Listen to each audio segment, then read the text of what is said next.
Presented by Maithili Gaurav.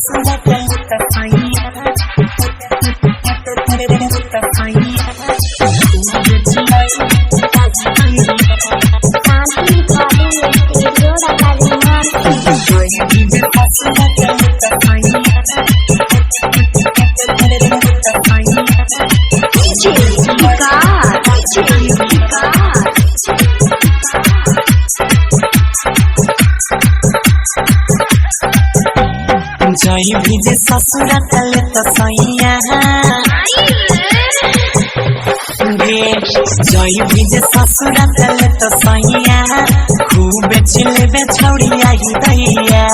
जय भीजे ससुरा तले तो सैया खूब चिल्ले भी छौड़िया ही दैया काम नहीं आई तो गे बाबू भैया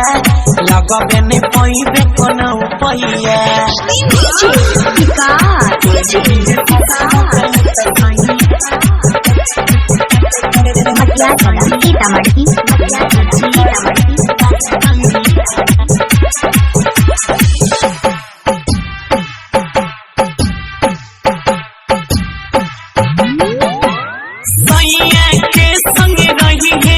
छौड़ी सुन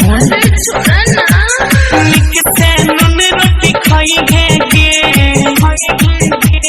गे छौड़ी सैया के संग रही है गे लिख से नून रोटी खाई है गे रोज के नया नया तो गुड न्यूज सुनाई है गे गोदिया में नून तो रहे तो जहिया गोदिया में नून तो रही तो जहिया खाला भोज छौड़िया बोलै है तहिया जई भीजे ससुरा तले तो सैया खूब चिल्लाई में तू आही दैया जई भीजे ससुरा तले तो सैया खूब चिल्लाई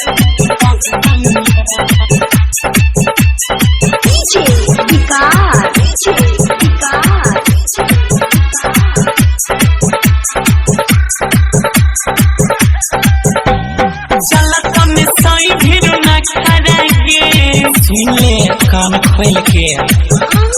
करी हेने लाई देने झगड़ा के कुछ नहीं चलता चला तो में सोई लंगी ना खड़ा के करी हेने एक बेबी झगड़ा के हमारा के जैसे देने रही वैसे हो तो रगड़ा में रगड़ा के सुने गौरव के कहवैया अरे छोड़ी ना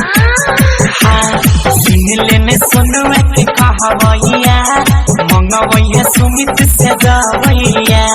जाओ कि जो ससुरा तो लेगा सैया खूब चिल्लाओगी तुम आही दैया अरे दुखता जी। शांति रिकॉर्डिंग स्टूडियो राजा जनमानसी।